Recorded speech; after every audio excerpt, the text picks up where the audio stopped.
ஆன்மீக அன்பர்கள் அனைவருக்கும் வணக்கம். உங்களை எல்லாம் இந்த ஆன்மீக சேனல் மூலியமாக சந்திக்கிறதுல நாங்கள் ரொம்ப சந்தோஷப்படுறோம். நாங்கள் போகிற வீடியோலாம் உங்களுக்கு பிடிச்சிருந்தா நீங்கள் லைக் பண்ணுங்கள், ஷேர் பண்ணுங்கள். குளத்தூர் பாபா டெம்பிள் சேனலுக்கு நீங்கள் சப்ஸ்கிரைப் பண்ணுங்கள். இன்னைக்கு திருப்பாவை பாடல் 20 சொல்லி அதற்கான விளக்கங்களை சொல்ல வந்திருக்கேன். வாங்க இப்போ நம்ம வீடியோக்குள்ளே வரலாம். திருப்பாவை பாடல் 20. 30 மூவர் அமரர்க்கு முன் சென்று கப்பம் தவிக்கும் களியே துயிலெழாய், செப்பம் உடையாய் திரளுடையாய், செற்றார்க்கு வெப்பம் கொடுக்கும் விமலா துயிலெழாய், செப்பெண்ண மென்முளை செவ்வாய் திருமருங்குள், நப்பின்னை நங்காய் திருவே துயிலெழாய், முக்கமும் தட்டொழியும் தந்து உன் மணவாளனை இப்போதே எம்மை நீராட்டேலோ ரெம்பாவாய். இது பாடல். இப்போ இந்த பாடலுக்கான விளக்கம். இந்த பாடல்ல கண்ணன் நப்பின்னை இவங்க 2 பேரோடு ஆண்டாள் பேசுவதாக அமைந்த பாடல். ஏன்னா அவங்க 2 பேரையும் இப்போ துயிலெழச் செய்து அவர்களோடு உரையாடி கொண்டிருப்பதாக பாடப்பட்ட ஒரு சின்ன பாட்டு இது. இறைவன் எப்படிப்பட்டவன்னா 30 மூவர் அமரர்க்கும் முன் சென்று கப்பம் தவிர்க்கும் களியே துயிலெழாய். அவங்க 2 பேரையும் துயிலெழச் சொல்லும் போது எப்படி சொல்றாங்கன்னா, பக்தர்கள் துயர் துடைக்க 30 முக்கோடி தேவர்களுக்கும் முன் சென்று அவர்களின் துன்பத்தை போக்கக்கூடியவன் அந்த இறைவனாகிய கண்ணன் அப்படின்னு சொல்றார். அதுக்கு ஒரு உதாரணம் சொல்றேன்னா, கஜேந்திரன் அப்படின்ற ஒரு யானை தண்ணிக்குள்ள தாமரைப்பூல ஒரு மகாலட்சுமி விக்கிரகம் இருக்கு. அந்த சிலைக்கு டெய்லி கொண்டு போய் அங்குள்ள பூக்கிற அந்த தாமரைப்பூவை கொண்டு போய் இல்லை அல்லிப்பூவை கொண்டு போய் அந்த கஜேந்திரன் யானை அந்த மலரை ஒவ்வொரு நாளும் கொண்டு போய் அந்த மகாலட்சுமிக்கு வைக்குது. ஒரு நாள் அவர் பூ எடுக்கிறதுக்காக போகும்போது ஒரு முதல்ல அதை காலை பிடிச்சி இழுக்குது. உடனே அந்த யானை யாரை கூப்பிடுது? ஆதி மூலமே என்று அந்த இறைவனாகிய அந்த மகாவிஷ்ணுவை கூப்பிடுது.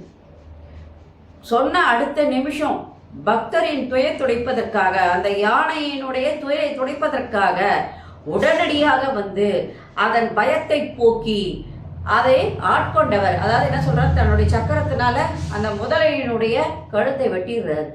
வெட்டின உடனே அந்த யானையினுடைய கால் அந்த முதலுடைய வாயிலிருந்து வெளியில வந்துடுது. அதுவும் காப்பாற்றப்படுது. இப்போ மோட்சம் யாருக்கு கொடுத்தாருன்னா, முதலைக்கும் மோட்சம் கிடைச்சது, கஜேந்திரன் என்ற யானைக்கும் அங்கே மோட்சத்தை ஒரே நேரத்தில் கொடுக்குறாரு அந்த இறைவன். அதனால யாரா இருந்தாலும் சரி, அவங்களுடைய ஒரு துன்பம் வருதுன்னு சொன்னா நமக்கு ஒரு பயம் வர ஆரம்பிச்சிடும். அந்த பயத்தை தான் அவர் அங்கே முதலில் போக்குகின்றார். அந்த பயத்தை போக்கி அவர்களை ஆட்கொள்ளக்கூடிய இறைவனாகிய அந்த கண்ணன் எப்படிப்பட்டவன்னா, மிகவும் வலிமை உடையவன். அந்த வலிமை உடைய அந்த இறைவா, தோல் வலிமை உடைய இறைவா, நீ இப்பொழுதே துயிலெழு என்று கூறுகின்றார். நேர்மை உடையவன் கண்ணன். எப்படிப்பட்டவனா? நேர்மை உடையவன், ஆற்றல் உடையவன், பகைவர்களை வென்று அவர்களை ஓட ஓட விரட்டும்படியாக மக்களை காக்கக்கூடியவன். அவர்களை எல்லாம் விரட்டி விட்டு மக்கள் அனைவரையும் காக்கக்கூடியவன். அந்த ஆயர்பாடி மக்களை எப்படியெல்லாம் ஒவ்வொரு விஷயத்திலும் அவர் காப்பாற்றினார்ன்றது நமக்கு தெரியும். அது மாதிரி அவ்வளவு சிறப்பு வாய்ந்தவன் அந்த இறைவன். அவன் நீ துயிலெழு என்று சொல்லும் பொழுது பக்கத்தில் இருக்கின்ற அந்த நப்பினியை பற்றி அவள் சொல்லும்போது ஆண்டாள் என்ன சொல்றானா, தங்கச் சிலை போன்றவள் அந்த நப்பின்னை. அவ்வளவு அழகுடையவள். சிவந்த செவ்விதழும் நீண்ட கூந்தலும் அழகிய கண்களையும் அதே நேரத்தில் குவிந்த இதழ்களையும் உடையவள் அந்த நப்பின்னை என்று கூறி, நீ இப்பொழுது நோம்பு நோற்பதற்குரிய கருவிகளாகிய விசிறியையும் கண்ணாடியும் உன்னுடைய பொருள் எதை கொடுத்து அனுப்புறியோ அதோடு சேர்த்து இதையும் கொடுத்து அனுப்பு. நாங்கள் அவரை வாயார பாடி எங்கள் மனசெல்லாம் சுத்தமடையும்படியாக நாங்கள் வாயார பாடி மனதார நினைத்து நாங்கள் அவர்கிட்ட என்ன பண்ண போகிறோம், எங்களுக்கு அருள் புரிய வேண்டும் என்று நாங்கள் இறைவனை வேண்ட போகின்றோம். அதற்காக நீ என்ன பண்ணணும், இப்பொழுது விசிறியும் கண்ணாடியும் நீ கொடுக்கும் பொருளோட சேர்த்து கொடுத்து அனுப்பு அப்படின்னு சொல்லி நீயும் தொழில எழுந்து அதை உடனடியாக கொடுத்து அனுப்பு எங்களுக்குன்னு கேட்குறாங்க. இப்போ இந்த விசிறியும் கண்ணாடியும் என்று சொல்லும்போது, முக்கமும் தட்டொழியும் தந்துவுன் மணவாளனை அப்படின்னு சொல்லும்போது இப்பொழுதே அனுப்பு என்று சொல்லும்போது என்ன சொல்ற, எதுக்கு விசிறினா என்ன, அது வந்து குளிர்ச்சியான காற்றை வீசக்கூடியது. அந்த குளிர் காற்றானது அது இறைவனுக்கு ஒரு கோயிலில் வந்து சாமிக்கு வந்து சாமரம் வீசுறாங்கன்னு என்று சொல்லும் பொழுது அந்த காற்றானது இறைவனுக்கும் சென்று அருகில் உள்ள அனைவரையும் அது குளிர்ச்சி அடைய செய்கின்றது. அப்போ இறைவனானவன் எப்படிப்பட்டவன், தனக்கு எது வந்தாலும் அது எல்லாரும் அனுபவிக்கணும், எல்லாரும் சந்தோஷமா இருக்கணும் அப்படின்னு நினைக்கக்கூடியவன், அனைவருக்கும் எல்லாம் கிடைக்கணும்னு நினைக்கக்கூடியவன். அதனால அந்த மாதிரி விசிறியை போன்றும் கண்ணாடி என்று சொல்லும் போது கண்ணாடி வந்து எதிரில் இருப்பதை பிரதிபலிக்கக்கூடிய தன்மை உடையது கண்ணாடி.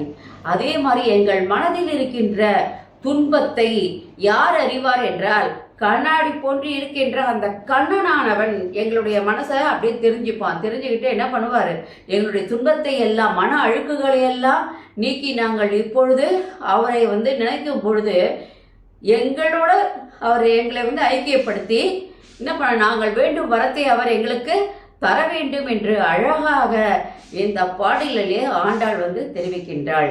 நாங்கள் கொண்ட பக்தியானது அப்பொழுது அந்த இறைவனிடத்தில் வெளிப்படும் என்று சொல்லுகின்றாள்.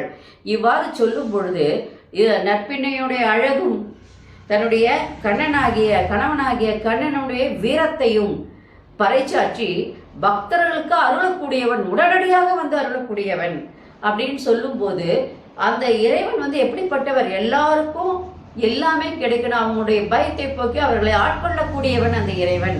அவனை நாம் நினைத்தால் நம்முடைய உள்ள அழுக்குகள் உள்ள பயங்கள் எல்லாம் நீங்கி நாம் இறைவனோடு ஒன்றுபடுவோம் என்பதுதான் இந்த பாடலுடைய விளக்கம்.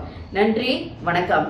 இந்த வீடியோ உங்களுக்கு பிடிச்சா நீங்கள் லைக் பண்ணுங்க, ஷேர் பண்ணுங்க, குளத்தூர் பாபா டெம்பிள் சேனல் நீங்கள் சப்ஸ்கிரைப் பண்ணுங்க. நாளைக்கு திருப்பாவை பாடல் 21 சொல்லி அதற்கான விளக்கங்களை சொல்ல வர.